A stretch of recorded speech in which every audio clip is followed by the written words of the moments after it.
Hi, I'm Dr. Mike DiTolla, the Director of Clinical Affairs at Sirona Dental. I'd like to welcome you to this Sirona Media Panel. We are coming to you live from the 2016 Chicago Midwinter meeting, and our special guest today is Michael Dunn from MedMark. Michael, how are you doing? I'm doing well, Dr. DiTolla. Thanks for having me. You're very welcome. I'm impressed by this array of journals that I see in front of me. I really, as a GP, I really didn't know that there was that specialists read journals. I thought they were so smart that they just had it all up here and didn't need to do it, but we've got an endo practice one, an implant practice, orthodontic practice, and a dental sleep practice. Dental sleep. This is impressive. Yeah, it is impressive, and while specialists are very educated. Smarter than us, right? Well, I didn't say that. You said that. I know. They do have to continue to learn, and our journals feature continuing education, and so it's really about education, not just in dental school, but throughout the career. Right. Yeah. It always seems like they're very focused on research, and so I've seen some of their journals that appear kind of dry and maybe unreadable to a non-specialist. Right. I like what you guys have done here. It looks like it's kind of a like a merge between a GP magazine and a specialist magazine. Yeah, exactly. It's kind of a merger, best of both worlds, if you will. And it's pretty, and this one actually says Sirona on the front. It so happens to say Sirona on the front. Imagine that. Exactly. So I want to turn it over to you and let you ask our panel some questions that you might have about today's product launch or anything else we have. Well, I think the obvious question is, you're launching this new CEREC Speedfire and Zirconia, so tell us about the product. I mean, what impact is that going to have on the laboratory and on the general practice, and what are the implications for implant dentistry, for example? Sure. Well, Michael, as you know, CEREC has been traditionally focused on restorative dentistry, prosthetics in the dental practice, inlays, onlays, crowns. That's our DNA, our beginning, and so on. And now with the introduction of full contour zirconia, we kind of fill out that spectrum of materials that dentists need. So as you do restorations towards the anterior, you're concerned more about aesthetics than you are about strength. And the reverse is true as you go into the posterior. You're more concerned about strength than you are even about aesthetics. And so I think in the past, the CEREC system, one of the knocks against the CEREC system, if you will, was it didn't have a perfect solution for every indication in the mouth. And I think full contour kind of rounds out that product portfolio and allows the dentist who today has been interested in having single visit dentistry in their practice, but has been a little bit reticent because they didn't feel the full option of materials was available to them, can now step in and actually not even change their clinical behaviors. They can do exactly what they're doing now and be able to offer full contour zirconia, lithium disilicate, feldspathe ceramics, composites in the no matter what the clinical indication. So for us, the furnace has been about facilitating that. It's the world's smallest sintering furnace. It's the fastest one. You can do sintering. You can also process high-strength glass ceramics like lithium disilicates and so on, and as well as glazing. So it's kind of the only furnace the doctor needs. We control it with the CEREC software, which is good because there's no buttons on the machine for the doctor to play with, or the dental assistant. They don't have to program the firing cycles. You don't have to program anything. It's like the milling unit. You really send the job to the furnace, and all the parameters of the restoration are already contained inside that transfer. And so you literally walk over to the tablet and press play. Even I can do that. The easy button. The easy button. Even you can do it, Roddy. Roddy likes to say it's so easy, even a specialist can do it. And I say, you shouldn't say that. You know what really rocked? Can we quote him on that? You know what really rocked Roddy's world was one day when I was still at the lab, he asked what percent of our crowns were posterior crowns on molars, and it was 85%. And that dentists were being drawn to these solid zirconia crowns because how strong they were, how thin you could make them because of the bite forces in the posterior. And I could see then that Roddy wanted to have a material for the CEREC unit that would really address those 85% of posterior crowns, something that was willing to sacrifice a little aesthetics for an increase in strength. And I think that's why Roddy really jumped on this early and was one of the primary drivers behind coming out with this. Awesome, yeah. So we talked earlier about the publications, Endo Practice US, Implant Practice US, Ortho Practice US, and the new Dental Sleep Practice. I want to talk a little bit, and maybe Dr. Fasbinder from a dentist perspective here. We see more and more general practitioners bringing in procedures that they used to outsource to specialists, especially with cone beam and guided implant planning. From the crown down, prosthetically driven implant planning and surgery. GPs are starting to do, general practitioners are starting to do implant placement. They're starting to do more orthodontic work, at least short-term ortho. How do you see the role or the relationships between the general practitioner, the laboratory, and the specialist? How do you see those roles evolving in the future as you come to market with innovations like what we just talked about today? Well, I've had a long history of that kind of application in my education background. Right. Is I've always been part of graduate programs that taught general dentists more advanced things. And so that question is pretty common, and actually I think that's a very strengthening relationship, because one of the things many specialists will admit to is if a GP is not well trained, they don't make a diagnosis to begin with to even get it to the specialist. Right. And so as GPs evolve into more of these types of traditionally specialist areas, it just makes them better clinicians, more astute. And the other thing that always, it's even part of the laboratory piece. People always think because we're starting to do that, somebody's going to lose. Actually, it actually is a win-win, because you will get better referrals, you'll get better use of their time, as opposed to, really, you couldn't have figured this out on your own? Right. So I think it's a real positive, even with the laboratory piece. I know a lot of laboratories are going to be, well, wait a sec. This is something we own. Speed zirconia, yeah. Okay, there is not a dentist I know who wants to be a lab tech. We still need the skill, the expertise for the cases. It just opens up some treatment opportunities that make it more convenient for the patient. And we don't need the extra time. You don't need the temporization process and get the call at night, oh, my temporary fell out. Right. Okay, so I don't think laboratories need to even be worried about it. Yeah. I think it's interesting that you mentioned the patient here, because I see two driving forces in the changes we're seeing now and what's happening at the lab and at the dentist practice and even the specialty practice. And one force is a pretty clear one. Patients want to visit the dentist less. No. Yes, they do. Is that new, or is there new research? It seems like it's new. They prefer the yearly visits to be at 0. Right. Okay. So they're aiming for no visits at all. Ideal number equals 0, and closer to 0 the better. Right. That's a force in our industry. Patients accept treatments based on the number of visits they have. It's based on their convenience. It's based on their funds and resources and so on. That's a force. Another force in our industry is technology. And the same technology that's allowing surgeons to do more complex procedures, or labs to in-house implant procedures that used to go to implant companies. Exactly. That same force is also delivering single units to dentists. Right. CAD-CAM's the driver behind that whole thing. And so on the one side, yes, it's true, some of the simpler procedures will go to the dentist because that's right. The patient demands that from him, so that's very normal that he takes that up.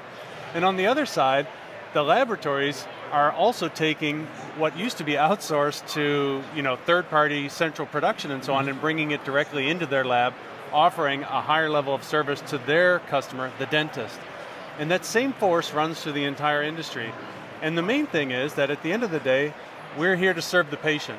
Right. And when the patient tells us we want 1 instead of 2 visits or 0 instead of 1, at the end of the day, the industry as a whole has to answer that need. And so we're all part of that same continuum, and that's actually from a technology I'd like to make a bold that. prediction. Excellent.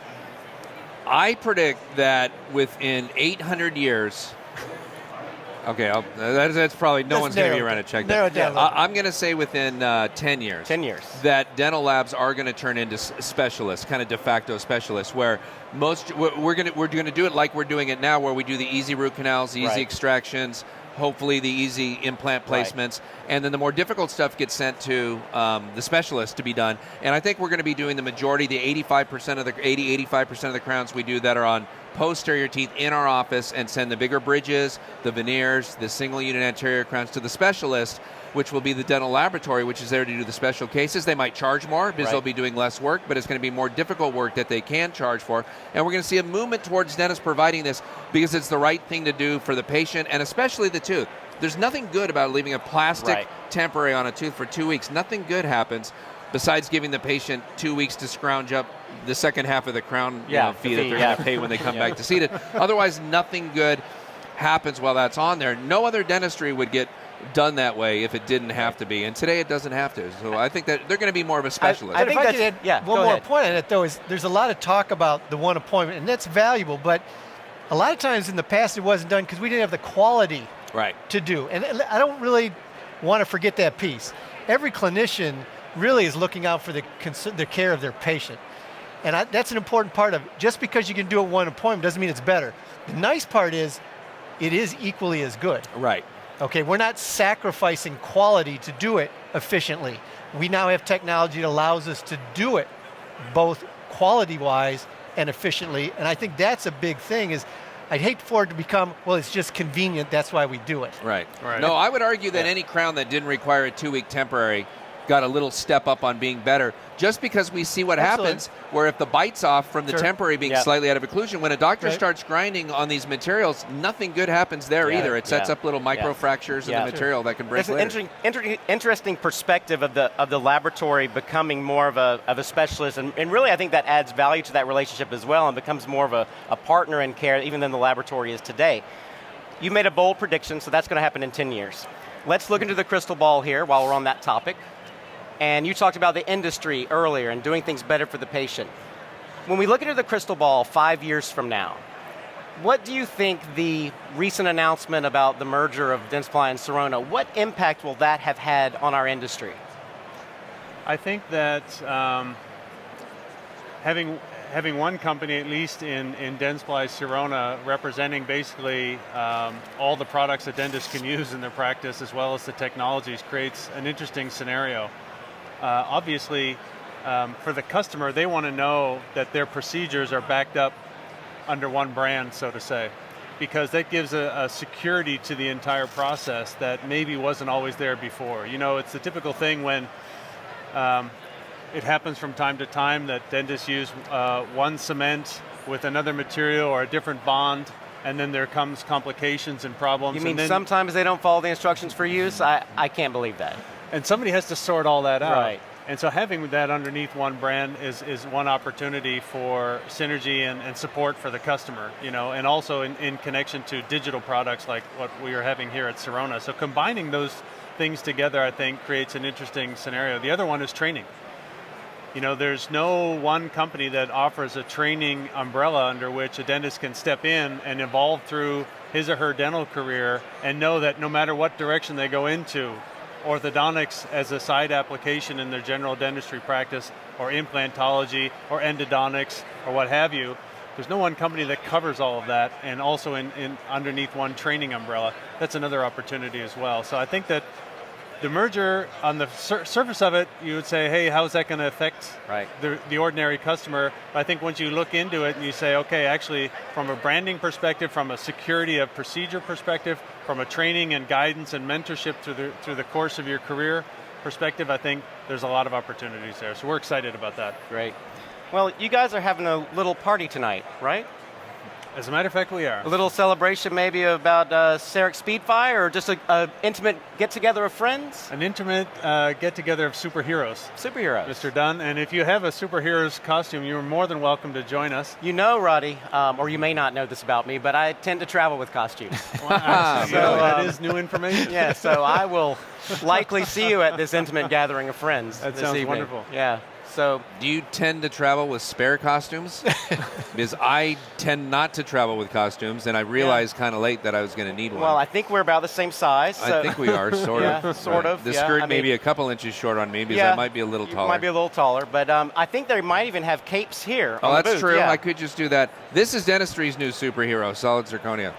Very nice. Able to deal with preps that just aren't as good as they should be. I mean, look at you. You've been in dentistry long enough to look at those margins on there. So you can do like a feather edge margin with this material? Yep. An ideal margin would still be a chamfer margin, but you'll find that as compared to other glass ceramics, and Dennis has some great pictures of this in his presentation, there's a lot more chipping when you magnify the margins on another glass ceramic if you try to do it. Dennis did an interesting thing where he didn't realize he was doing it, but he prepped the tooth like a lot of average dentists do, which is with 4 different margins on one prep. A deep chamfer on the buccal, or 3 margins. A deep chamfer on the buccal, a standard chamfer interproximally, and then a feather edge on the lingual, and then Dennis milled a bunch of materials and ground some other glass ceramics and blew it all up, and you can just see how clean it is when you do that. You want any closing comments on what you saw with the margins? It's actually kind of surprising, because zirconia in that state is very soft. And you know, laboratory technicians love to work with it then because it's very easy. But when you start putting it in a mill, you think, well, wait a second, how much damage is going to occur? And actually the margin fidelity is outstanding. It really was surprising to me at the magnifications we were looking at it. There's no chipping, no degradation of the margin, even through the sintering process. So it's a very stable process to make a very well-fitting burrs, illustration. which are always an Right. expense. Yep. We were laughing the other day because someone said, well, the burrs should last 50 crowns, and Dennis looked at me and said, I haven't changed my burrs since I started beta testing this. Because it is, you're milling one of the softer materials in dentistry, and then it comes out of the speed fire, and it's one of the hardest materials in dentistry. And so it becomes it's kind of magical. The new superhero of dentistry. Because it is the new superhero dentistry.